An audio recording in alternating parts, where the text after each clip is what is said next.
మోకాళ్లలో గుజ్జును పెంచి నొప్పిని తగ్గించి సర్జరీని దూరం చేసే freedom walk. Hello, welcome to Suman TV. నేను మీ నాగరాజ్ బైర్శెట్టిని. దేశవ్యాప్తంగా జరిగిన సార్వత్రిక ఎన్నికల ఫలితాల కోసం అందరూ కూడా ఉత్కంఠగా ఎదురు చూస్తున్నారు.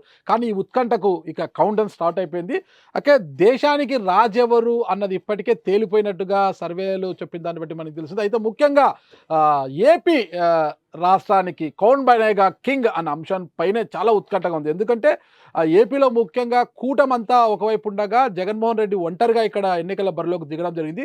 దీనిపైన అందరూ కూడా ఆసక్తి, మొత్తం కూడా దేశం యావత్తు కూడా ఏపీ వైపు చూసే పరిస్థితి ఈరోజు నెలకొంది.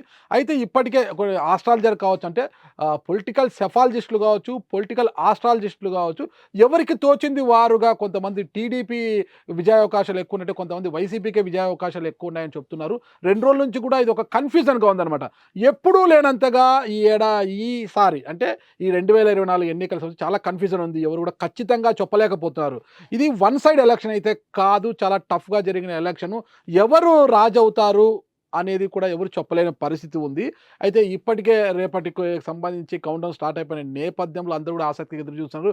ఎలక్షన్ కమిషన్ కూడా, రాష్ట్ర ఎలక్షన్ కమిషన్ కూడా ఆయా జిల్లాలలో పెద్ద ఎత్తున పోలీస్ బలగాలను మోహరించింది. ఇప్పటికే ఓట్ల లెక్కింపుకు సంబంధించి అన్ని ఏర్పాట్లను కూడా పూర్తి చేయడం జరిగింది. ఇంకా మిగిలిన చోట్ల కొన్ని ఏర్పాట్లు కూడా మిగిలి ఉంటే అవి కూడా పూర్తి చేస్తున్నారు. ప్రతి జిల్లాకి కూడా అంటే పోలింగ్ కేంద్రాలు, అంటే కౌంటింగ్ కేంద్రాల వద్ద దాదాపు 2000 మంది పోలీస్ బలగాలను కూడా మోహరించడం జరిగింది. ఎక్కడ కూడా ఎలాంటి అవాంఛనీయ సంఘటనలు జరగకుండా, అంటే మరి గెలుపు తర్వాత ఓడిన వారు కావచ్చు, గెలిచిన వారు కావచ్చు, వీరి మధ్య ఎలాంటి అవాంఛనీయ సంఘటనలు జరగకుండా గట్టి బందోబస్తు చర్యలు అయితే తీసుకోవడం జరిగింది.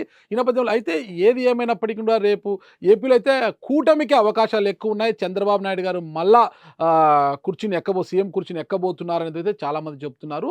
అయితే ఈ పరిస్థితుల్లో మంగళగిరిలో తెలుగుదేశం పార్టీ కార్యాలయంలో పరిస్థితి ఎలా ఉంది? ఇప్పటికాడికి ఎమ్మెల్యేలు కావచ్చు, ఆ పార్టీ నాయకులు అందరూ కూడా అక్కడ మోహరించినట్లు తెలిసిందనమాట రేపు విజయావకాశాలు జరుపుకోవడానికి. అయితే ప్రస్తుతం మంగళగిరి వద్ద మా ప్రతినిధి విజయ్ అక్కడ ఉన్నారు. ఆయన అడిగి వివరాలు తెలుసుకుంటాం. అక్కడ పరిస్థితి ఎలా ఉంది, ఆ చంద్రబాబు నాయుడు గారి నుంచి ఎలాంటి డైరెక్షన్స్ వచ్చాయి, అలా ఎలాంటి కార్యక్రమాలు ఆడ చేపట్టబోతున్నారన్న వివరాలు కూడా విజయ్ అడిగి తెలుసుకుంటాం. విజయ్, రైట్ చెప్పు నాగరాజ్ విజయ్. గారు, మీరు చెప్పినట్లుగానే మనం ఇప్పుడు తెలుగుదేశం పార్టీ స్టేట్ ఆఫీస్ దగ్గర అయితే ఉన్నాము. సో చూసినట్లయితే కనుక పెద్ద సంఖ్యలో ఇక్కడ ఎమ్మెల్యే వాహనాలు అన్ని కూడా చూసినట్లయితే కనుక పెద్ద సంఖ్యలో ఇక్కడ వాహనాలన్నీ ఉన్నాయి. అదేవిధంగా ఎక్కువ శాతం ప్రజలు, అంటే రోజు మామూలుగానే ఎప్పుడు కూడా ఇక్కడ కోలాహలంగానే ఉంటుంది. కానీ రేపు ఎన్నికల ఫలితాలు విడుదలయ్యే సమయంలో ఎక్కువ శాతం ఎమ్మెల్యే కార్లు, అదేవిధంగా కార్యకర్తలు కూడా పెద్ద సంఖ్యలో గుమ్మిగూడారని చెప్పొచ్చు. అదేవిధంగా రేపే ఏదైతే ఎన్నికల ఫలితాలు విడుదలయ్యే సమయంలో పోలింగ్ బూత్ లో ఉన్నటువంటి ఏజెంట్లకు కూడా ఇక్కడ ప్రత్యేకమైన ఏర్పాట్లు చేసి వారికి అవగాహన సదస్సులు ఏర్పాటు చేస్తున్నారు. ఈ కార్యక్రమం అంతా ఎన్నికలు పూర్తయిన దగ్గర నుంచి కూడా జరుగుతూనే ఉన్నాయి. కానీ ఈ రోజు పెద్ద సంఖ్యలో ముమ్మరంగా ఏదైతే ఎమ్మెల్యేస్ ఉన్నారో వాళ్ళందరూ కూడా ఈ రోజు పార్టీ ఆఫీస్కి ఇచ్చేస్తారని చెప్పొచ్చు. సో ఇక్కడ మనం చూసినట్లయితే విజువల్స్ లో చాలా క్లియర్ గా ఎక్కువ శాతం అన్ని ఎమ్మెల్యే వెహికల్స్ ఉన్నాయి అనమాట. అదేవిధంగా ఎమ్మెల్యేస్ అందరూ కూడా ఇక్కడ లోపల సమావేశం జరుగుతుంది. సో ఇప్పుడు ఏదైతే మన చంద్రబాబు నాయుడు గారు నివాసంలో ఉన్నటువంటి అక్కడ నుంచి జూమ్ కాల్ లో ఆ పార్టీ ఆఫీస్ లో ఉన్నటువంటి ఎమ్మెల్యేలతో, అదేవిధంగా కార్యకర్తలతో మీటింగ్ జరుగుతుంది లోపల.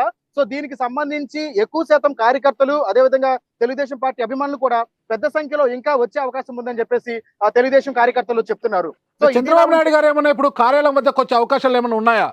అంటే 3 గంటలకి నారా లోకేష్ గారితో మీటింగ్ ఉంది ఇక్కడ ప్రస్తుతానికైతే ఇక్కడ కార్యాలయంలో.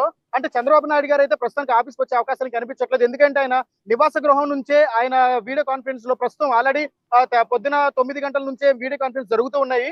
సో దీనికి సంబంధించి మంగళగిరి నియోజకవర్గం కాకుండా ఆ జిల్లాల నుంచి అందరు ఎమ్మెల్యేలతోనూ ప్రస్తుతం ఇక్కడే మీటింగ్ జరుగుతుంది.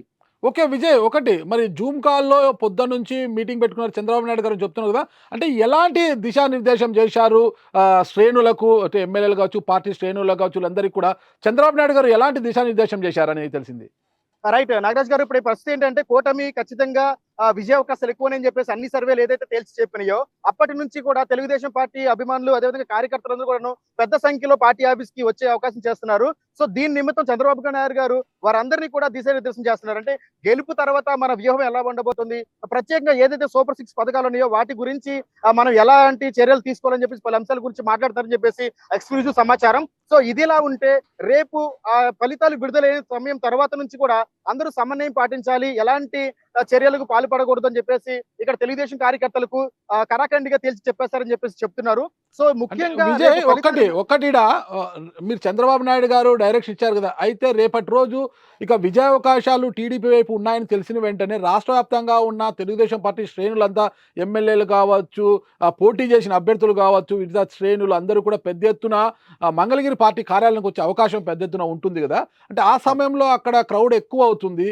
ఆ శ్రేణులతో వచ్చే వెహికల్స్, ఆ పార్కింగ్‌కి సంబంధించి కావచ్చు, ఆ జన సమూహము అక్కడికి వచ్చిన తర్వాత ఎలాంటి సంఘటన జరగకుండా ఉండేందుకు ఎలాంటి ఏర్పాట్లు చేశారాడ? పెద్ద ఎత్తున వాహనాలు తరలి వస్తాయి అక్కడికి. అది పార్కింగ్ విషయం అయితేనేమి, ఇతరత్ర విషయాలు ఎలా ఉన్నాయి? వచ్చిన వారికి ఏమైనా రేపటి భోజనాలు ఏర్పాట్లు చేస్తున్నారా? ఇంకా ఏమైనా వసతులు ఉన్నాయా అక్కడ? రైట్ నాగరాజ్ గారు మీరు చెప్పినట్లే ఇప్పుడు నేను ఎక్స్క్లూజివ్ గా మీకోసం చూపిస్తాను.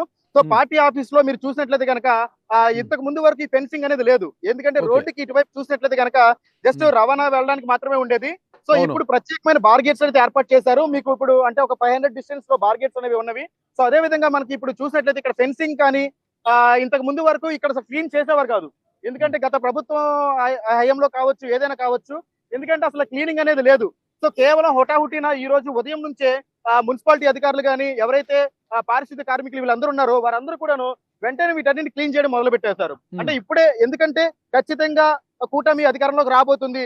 సో ఖచ్చితంగా ఏదో ప్రమాదం జరిగే అవకాశం ఉంటుందని ముందే గుర్తించి అధికారులందరూ కూడాను ముందే వీటన్నిటిని క్లీన్ చేయడం జరిగింది. సో అదే విధంగా అసలు ఇంతకు ముందు ఇదంతా కూడా చాలా డస్ట్‌బిన్ లాగా అంటే ఎక్కువ శాతం చెత్త అంతా కూడా ఇక్కడే ఉండేది. కానీ ఎప్పుడైతే అధికారంలోకి వస్తుందని చెప్పి తెలుస్తుందో దాన్ని బట్టి అర్థం చేసుకుని అధికారులందరూ కూడా అప్రమత్తమయ్యి ఆ పార్టీ ఆఫీస్ ముందు పారిశుద్ధ్య కార్యక్రమాలన్నీ చేపట్టడం జరిగారు. సో అదే కాకుండా ఇక్కడ చూసినట్లయితే కనుకను మనకి మెయిన్ గేట్ దగ్గర కూడాను సిబ్బంది అదే విధంగా సెక్యూరిటీ సిస్టమ్ కూడా చాలా కట్టుదిట్టంగా ఏర్పాటు చేశారని చెప్పొచ్చు. సో మెయిన్ ఎంట్రన్స్ దగ్గర కూడాను ఎవరైతే వస్తారో ఎవరైతే వెళ్తారో వారందరికీ కూడాను ఖచ్చితంగా చెకింగ్ అనేది మస్ట్ అండ్ షుడ్ గా ఉంటుంది. సో ఎందుకంటే ఎలాంటి అవాంఛనీయ సంఘటనలు జరగకుండా ఉండడం కోసం తగు చర్యలు అదే విధంగా జాగ్రత్తలు కూడా తీసుకుంటున్నారు. అదే విధంగా దీనికి సంబంధించి ప్రత్యేకమైన ఏర్పాట్లు అంటే ఇక్కడ మనకి చూసినట్లయితే కనుక మన కుడివైపున పెద్ద గ్రౌండ్ అయితే ఉంటుంది. సో ఇక్కడ ఏంటంటే రేపు ఏదైతే ఫలితాలు విడుదలైన తర్వాత వారందరూ కూడా ఆహారపు ఏదైతే భోజనాలు ఉంటాయో నిత్యావసర వసతులు ఏవైతే ఉంటాయో వాటన్నిటిని కూడా ఖాళీ ప్రాంగణంలో ఏర్పాటు చేస్తున్నారు. అయితే ఈ రోజు చంద్రబాబు నాయుడు గారు జూమ్ కాల్‌లోనే శ్రేణులతో మాట్లాడుతున్నారా? నేరుగా కార్యాలయానికి వచ్చే అవకాశం ఏమైనా ఉందా?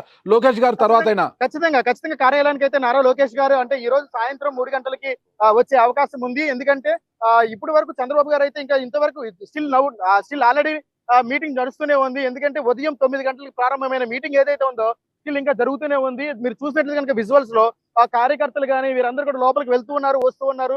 పెద్ద సంఖ్యలో ఇంకా లోపలికి ఏ మీడియాను కూడా లోపలికి ఎలా చేయట్లేదు. అండ్ అందువల్ల ఏంటంటే ఎవరు కూడా వచ్చి ఎక్స్క్లూజివ్ గా గేట్ ముందు చేసే ప్రయత్నం కూడా చేయలేకపోతున్నారు. కేవలం సుమన్ టీవీ మాత్రమే ఈ రోజు ఎక్స్క్లూజివ్ గా తెలుగుదేశం పార్టీ కార్యాలయం ముందుకు వచ్చి మరి ఎక్స్క్లూజివ్ గా మీకు ఇక్కడ జరుగుతున్న ఏర్పాటు గురించి చూపించడం ఓకే జరుగుతుంది. విజయ్. మెజారిటీ సర్వేలన్నీ టీడీపీ ఉన్నా ఆరా మస్తాన్ సర్వే మాత్రము వైసీపీ వైపు ఉంది కదా! మరి ఆరా మస్తాన్ సర్వే అనేది రాష్ట్ర వ్యాప్తంగా కొద్దిగా చర్చనీయాంశమైంది. మరి ఆరా మస్తాన్ సర్వే గురించి టీడీపీ కార్యాలయం మధ్య ఏమైనా చర్చ జరుగుతుందంటారా? రైట్ అంటే మనకి ఎప్పుడు కూడా మనం స్టేట్ వైడ్ గా ఏదైతే మనకి సర్వే వస్తుందో దాన్ని మనం ఖచ్చితంగా పరిగణలోకి తీసుకుంటాము. ఏదైతే మనకి ఇండియా టుడే కానీ డెక్కన్ క్రానికల్ కానీ ఏదైతే పెద్ద ఛానల్స్ వాళ్ళు ఇచ్చిన సర్వేస్ అన్ని కూడా చూసినట్లయితే కనుక కూటమి అధికారంలోకి వస్తుందని చెప్పారు. అంటే దాదాపుగా మేజర్ గా మనకి 45 మీడియాల నుంచి తీసుకున్న సర్వేల్లో ఎక్కువ శాతం 40 మీడియాలు ఖచ్చితంగా తెలుగుదేశం పార్టీ అంటే కూటమి మాత్రమే విజయం చేకూరుతుందని చెప్పారు. ఏదో ఒకటి అరాకొర 2-3 మాత్రం మీరు చెప్పిన వ్యక్తులు అయితే చెప్పారో అవి అయితే ఖచ్చితంగా అంటే ఊహాగానాలని మాత్రమే వినిపిస్తాయని చెప్పొచ్చు. ఎందుకంటే ఇక్కడ ప్రజల్లో మనం ఎన్నికలైన దగ్గర నుంచి కూడా ప్రజల్లో పబ్లిక్ బైట్స్ తీసుకుంటున్నాము, విశ్లేషణ చేస్తున్నాము. సో అదేవిధంగా ప్రజలందరూ కూడా ఖచ్చితంగా అభివృద్ధి కోసం ధ్యేయంగా ముందుకెళ్తున్నారు. అదేవిధంగా మనం చూసినట్లయితే ఆంధ్రప్రదేశ్ లో 82% పోలింగ్ పూర్తయింది. అంటే ఎక్కువ శాతం ఓటింగ్ పూర్తయింది. అంటే 2014, 2019 చూసుకున్నట్లయితే ఈసారి మాత్రమే ఎక్కువ శాతం పోలింగ్ పూర్తయింది. అంటే దానికి అర్థం ఏంటంటే జనాలందరూ కూడా ఖచ్చితంగా బలంగా ప్రభుత్వం మారాలని చెప్పి కోరుకుంటున్నారని చెప్పేసి వారందరూ కూడా చెప్తున్నారు. సో అదే విధంగా దానికి తగ్గట్టుగానే ఇక్కడ ఉన్నటువంటి కార్యకర్తలు కూడా మనతో తెలియజేయడం జరిగింది. ఓకే. ఇప్పటికే అంటే పార్టీ క్యాడర్ కాకోకుండా ఎమ్మెల్యేలు కావచ్చు, ఎక్స్ ఎమ్మెల్యేలు కావచ్చు, ఎన్నికల్లో పోటీ చేసిన అభ్యర్థులు కావచ్చు, ఎవరైనా అక్కడికి వచ్చారంటారా? ప్రధానమైన నాయకులు ఎవరైనా? ఖచ్చితంగా వచ్చారని చెప్పొచ్చు. మనకి ఇప్పుడు చూసినట్లయితే కనుక మనకి చింతలపూడి నుంచి కూడా వచ్చారు. అంటే చింతలపూడి నుంచి చింతమనేని ప్రభాకర్ గారు వచ్చారు. అదేవిధంగా మనకి నిడదవోలు నుంచి, అదేవిధంగా దెందులూరు నుంచి మనకి పెనుబర్తి నుంచి కూడా వచ్చారని చెప్పి సమాచారం ఉంది. అంటే వాళ్ళందరూ లోపలికి వెళ్ళిపోవడం జరిగింది. అంటే ఉదయం 10 గంటలకే వచ్చేసారు అందరూ కూడాను. మరి 10 గంటల లోపలికి వెళ్ళి కనీసం ఇప్పటి వరకు కూడా బయటకు రాలేదు. ఇప్పుడు మీరు చూసినట్లయితే కనుక ఇదిగోండి ఇక్కడ ఉన్న వెహికల్స్ అన్ని కూడాను ఇవే వెహికల్స్ అన్నమాట. ఏవైతే ఇప్పుడు ఉన్న వెహికల్స్ ఉన్నాయో అవన్నీ కూడాను ప్రముఖ ఎమ్మెల్యేస్ వాళ్ళందరూ కూడా ఇప్పుడు ప్రస్తుతం ఏదైతే ఆ పార్టీ గురించి సంబంధించి గెలుపు పొందిన తర్వాత ఎలాంటి కార్యక్రమాలు చేపట్టాలి, అదే విధంగా వారందరికీ కూడా ఎలాంటి ఏర్పాట్లు చేయాలనేటువంటి అంశాల గురించి మాట్లాడే ప్రయత్నంలోనే వీరందరూ కూడా ఉదయం 10 గంటలకే వచ్చేయడం జరిగింది. అలాగే అదే విధంగా చంద్రబాబు నాయుడు గారు కూడాను ఉదయం నుంచి కూడా వీరందరితో జూమ్ కాల్ లో మాట్లాడుతున్నారు, దిశానిర్దేశం చేస్తున్నారు. గెలుపు తర్వాత మన ప్రయత్నాలు ఎలా ఉండాలి ఏంటి అనేది. ఓకే విజయ్, అప్డేట్స్ కోసం సిద్ధంగా ఉండండి, మళ్ళీ లైన్లోకి వస్తాను. Okay Vijay, thank you. ఖచ్చితంగా సార్, థ్యాంక్ యూ. సుమన్ టీవీలో మీ పర్సనల్ అండ్ బిజినెస్ ప్రమోషన్స్ కోసం కింది నెంబర్కి కాంటాక్ట్ చేయండి.